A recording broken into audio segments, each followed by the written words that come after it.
بسم اللہ الرحمن الرحیم اللہم صلی علی سیدنا و مولانا محمد النبی الامی وآلہ و صحابہ بارک وسلم صلاۃً و سلامً اسماء حسنہ شمس قمر پارٹ بائی پارٹ ڈال رہا ہوں.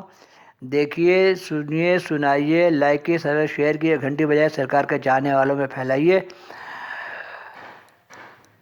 پارٹ 64 صفحہ 345. گئے روزہ بخشوانے، گلے پڑی نماز.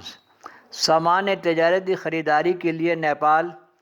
اللہم صلی علی سیدنا و مولانا محمد النبی الامی وآلہ و صحابہ بارک وسلم صلاۃً و سلامً علیک یا رسول اللہ صلی اللہ علیہ وسلم. اللہم صلی علی سیدنا و مولانا محمد النبی الامی وآلہ و صحابہ بارک وسلم. کچھ تاجر کلکتہ پہنچے. اتفاق سے حضور کم العارفین ان دنوں کلکتہ ہی میں مقیم تھے. نیپالی تاجر سب ہی حضرت کے عقیدت مند تھے. نیاز مندی کے خیال سے خدمت اقدس میں حاضر ہوئے اور حصول برکات کے بعد مقصد براری کے لیے بازار کی طرف نکل گئے. اس میں ایک تاجر بہت ہی چالاک اور جہاں دید تھا.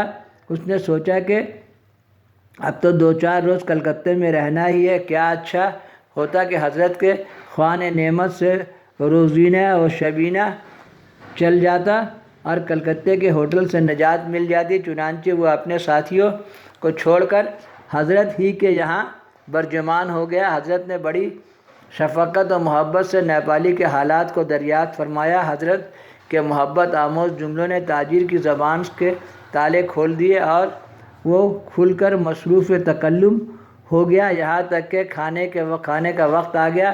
حضرت نے درمیان گفتگو یہ سوال کیا اللہم صلی علی سیدنا و مولانا محمد النبی الامی وآلہ و صحابہ بارک وسلم.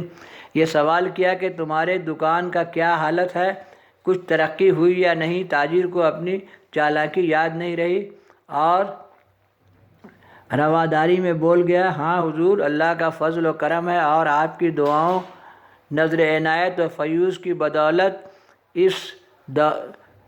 اسی دکان کی چلتی سے آج 1000 روپے لے کر آیا ہوں. حضور کی دعا شامل حال رہی تو اور بھی ترقی کے آثار ہیں.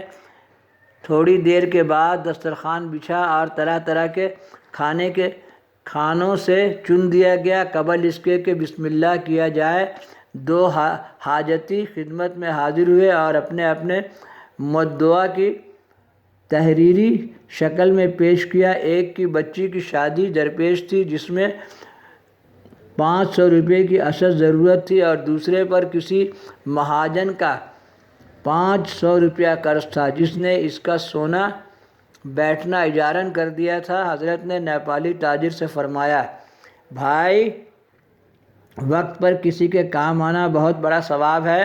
تمہارے پاس جو روپیہ ہے وہ مجھے 10 گرا دے دو، بہت جلد تم کو واپس مل جائے گا. حکم حاکم مرگ مفاجات روپیہ کا تذکرہ تو فخر کے ساتھ کر چکا تھا. اب سوائے حاضر کر دینے کے کوئی چارہ نہ تھا. کیسے مرید کا سرکار لوگ مدد کرتے ہیں. اپنا بھی کہانی ایک ڈالیں گے ہم، کیسے پیر لوگ جان جاتے ہیں کہ کس تکلیف میں ہے. یہ جبرن قہرن اس نے اپنے بٹوا نکال کر حضرت کے سامنے رکھ دیا اور حضرت نے ہر ایک حاجتی کو 500 روپیہ عنایت فرما دیا. دونوں حاجتی دعائے کلمات کے ساتھ سلام کرتے ہوئے خوشی خوشی رخصت ہوئے. نیپالی تاجر کو حضرت نے دسترخوان پر اپنے پہلو میں بیٹھا اور بسم اللہ شروع کیا. کھانے کے دوران اللہم صلی علی سیدنا و مولانا محمد النبی الامی وآلہ و صحابہ بارک وسلم صلاۃً و سلام علیہ رسول اللہ. آپ بار بار فرماتے رہے، میاں شکم سیر ہو کر کھاؤ، فکر مت کرو. لیکن اس تاجر کے لیے ہر ایک لقمہ زہر آلود ہو رہا تھا. چند دانے حلق سے اترتا رہا اور سوچتا رہا کہ یار لوگ تو اچھے سامان مارکیٹ سے اٹھا لیں گے اور ہم یوں ہی منہ دیکھتے رہ جائیں گے. نہ معلوم یہ روپیہ کب اور کیسے ملے گا.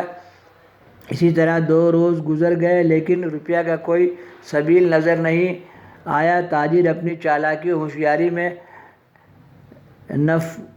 نفرتیں کرتا رہا اور اپنے آپ کو کوستا رہا۔ تیسرے روز ایک مارواڑی سیٹھ زرق برق لباس میں حاضر ہوا، قاضی خدمت کو عرض کیا۔ عرض و معروض کے بعد حضرت کو گھر لے جانے پر اصرار کرنے لگا۔ حضرت کی جانب سے انکار ہوتا رہا اور مارواڑی کی طرف سے اصرار بالا، آخر تشریف لے جانے پر آمادہ ہو گئے اور ساتھ ہی نیپالی تاجر کو بھی لے لیا۔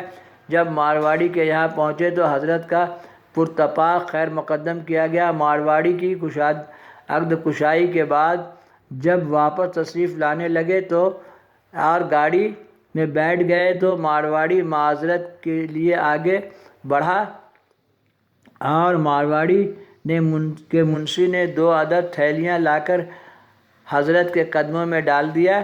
حضرت نے قبول فرمانے سے انکار کیا مگر مارواڑی بلجاہت سے اس کو قبول کرنے کی استطاعت کرنے لگا۔ آخر کار نیپالی کی جانب اشارہ فرماتے ہوئے کہا کہ اس کو اٹھا لو۔ اب اس کی باچھیں کھلی اور جان میں جان آئی۔ دونوں تھیلیوں کے ساتھ تاجر جرمندہ مذکورہ خانقاہ میں آئے اور خرید و فروخت کی باتیں کرنے لگے۔ ادھر جب غربا و مساکین کو حضرت کی بھاری نظر کی خبر ملی تو خانقاہ میں سائلوں کا میلہ لگ گیا۔ ابھی تاجر نے تھیلی بھی نہیں کھولا تھا کہ حضرت کے حکم کا تسلسل جاری ہو گیا۔ کسی کو 100، کسی کو 50 اور کسی کو 10، کسی کو 20 حکم کے مطابق تاجر صاحب دیتے گئے، یہاں تک کہ 1000 کا تھیلی ختم ہو گیا۔ اب دوسرے کی باری آنے والی تھی کہ تاجر کا پیمانہ صبر چھلک اٹھا اور حضرت کی خدمت میں حاضر ہو کر عرض کرنے لگا، حضور، ہمارے تمام ساتھیوں نے اپنا اپنا سامان خرید لیا ہوگا، ہم سب کو پیچھے ہو گئے، اگر اجازت ہو تو ہم بھی کچھ مال خرید لیں، ویسے اب اچھا مال ملنے کی امید نہیں۔ حضور کمل العارفین نے ارشاد فرمایا، بہت گھبرا گئے، اچھا ٹھیک ہے جاؤ، خدا برکت دے گا۔ اللہم صلی علی سیدنا و مولانا محمد النبی الامی وآلہ وصحبہ بارک وسلم صلاۃ و سلام علیہ۔ حضرت کی اجازت ملتے ہی تاجر نے تھیلی کو بغل میں دبایا اور بازار کی جانب روانہ ہوا۔ واقعی اس کا اندازہ صحیح نکلا کہ اس کے ساتھیوں نے بازار سے اچھا مال چھانٹ کر خرید کر چکے تھے، اس لیے مجبوراً دوسرے مال سامان کا خواہ ہوا اور دوسرا مال تاجر کو حسب منشا رعایتی در پر مل گیا، بلکہ بعض چیزوں میں گمان سے زیادہ منافع کی امید بندھی، اور جب واپس نیپال مال و اسباب کے بخیر پہنچے تو اس تاجر نے اپنے تمام ساتھیوں سے زیادہ منافع کمایا اور مال بھی ہاتھ ہی ہاتھ فوراً فروخت ہو گیا۔ اب تاخیر سے مال خریدنے کا سبب سمجھ میں آیا۔ اللہم صلی علی سیدنا و مولانا محمد النبی الامی وآلہ وصحبہ بارک وسلم۔ نگاہ ولی میں وہ تاثیر دیکھی، بدلتی ہزاروں کی تقدیر دیکھی۔